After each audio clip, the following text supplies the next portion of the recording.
On an email that the gentleman sent me that is there somebody I can get to make a copy of this and I'll give everybody one? So we'll just get like 11 of each one of those. But in a nutshell, as Steve also pointed out too, there's a lot of information that's changed from what we originally heard. There's no such thing as a 300 amp service that's coming out of a 100 or even a 200 amp box. That's more than the box provides. But the size breaker that the two sirens that the mayor had proposed either take a 40 amp for one of the smaller ones or a 70 amp breaker for the others because of the load. And this gentleman, two of them I've talked with for Century, said, he lives in a little remote area in the little church or whatever, so he watched them install it, and he's got a 70 amp breaker. They installed it in the box, and he said then they come back and I think pulled it out, and the power company provided it for free. And he said typically most power companies install these directly from their line and don't incur a charge or a meter. He said that happens all over the nation. What he told me was that they'll put the meter base in and put the bars in, whatever we call it, and then right instead of bypass the meter. Yes. No, both are options. Yeah, both are. And they're running. Thank you, sir. Mike Wayne talked about the information that I got, and it was phone. This is gossip. So, but a single phase 100 amp entrance fused at 40 amps would be adequate. It was there. This was not from either the company. This was from electric contractor in Nashville. He said that 40 amp household breaker or stove would take care of this charge. This surge would not break it. That's what he said. Did they mention installation costs or anything like that? I hadn't talked with anybody about installation costs. Y'all got an electrician lined up? We do. Did they mention anything about 100 amp service cost or anything like that? No, but I mean, we were going to do it in-house with our own. One of the things that, and by looking over the list of the different places too, and knowing some of the different facilities, some of the little small churches, etc., I don't know and haven't been inside of them, but I would guess the majority of them probably have a 100 amp meter base. But the difficulty is going to be a tremendous amount of difficulty in getting access with a line brought into that building and getting down through walls and ceilings and everything else just to get to their meter base, to their service box, to put in a 70 amp breaker, provided they got two slots open. If they've only got like 100 amp and a lot of circuits, they may not have two circuits available for it. But just physical access, I've done a lot of electrical work myself, and it's tough getting to that sometimes. So.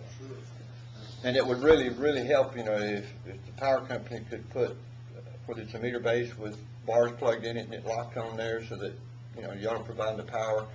And if push comes to shove, and if y'all absolutely cannot or will not provide the power without having us run all the circuitry in, as the last resort, would you consider doing something where you just set just a flat annual fee for power? Because it may be used once or twice this year, none next year, and then 10 times the year after.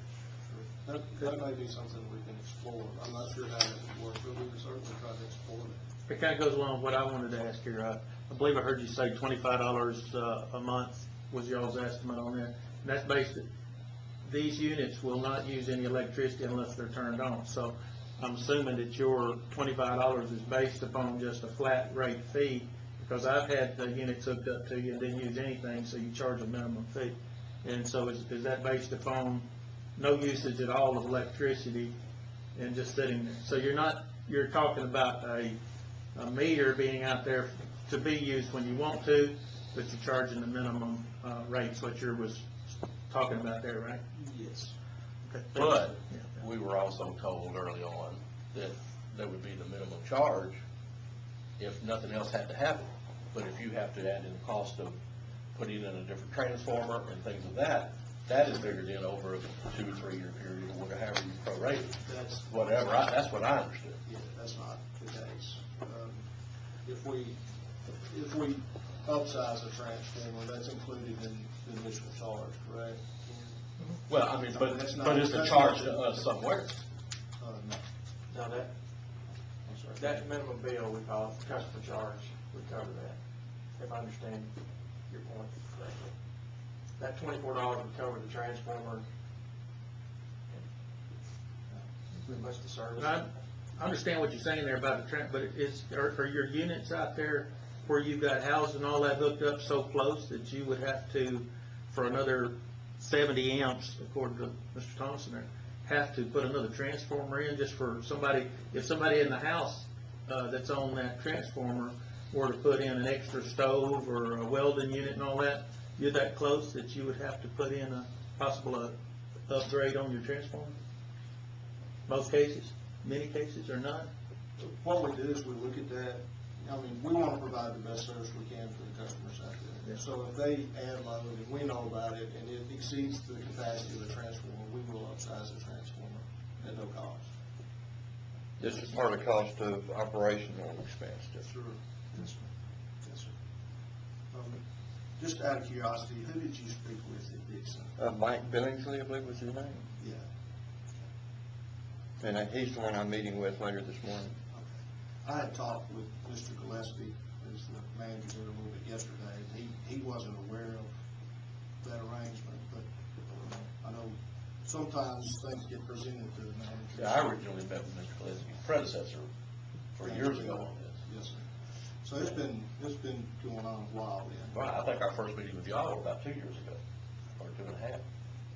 I remember being involved in one, I've been here a little over a year, so I was involved in one, for sure. So, but yeah, generally, how a service comes about, and, you know, the battery thing, just to poke another idea out there, being a rural co-op, you know, the availability of power out on the tail end of our areas can be, I mean, we can't guarantee power, and in a storm situation, you know, we may not have power available to work the sign.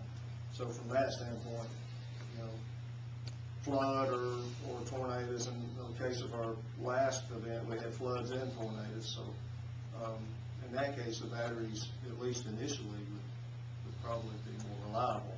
But this is an early warning system, so this system will warn before the flood hits and before the tornado hits, supposedly. So that's not a consideration as far as I'm concerned. Well, I disagree, and not that I'm pushing the batteries, because I'd rather not have them myself. But I know, say, the Pleasantville area, isn't that power in from Perry County? Doesn't that area get hit before we do generally? Sure. So the power in the Pleasantville area goes out long before? I mean, there are exceptions to that. So, and believe me, I'd rather have the electric, if at all possible, but it just didn't seem to me to be cost effective up until this point, and right now it still doesn't, quite honestly, but unless y'all have changed something that I don't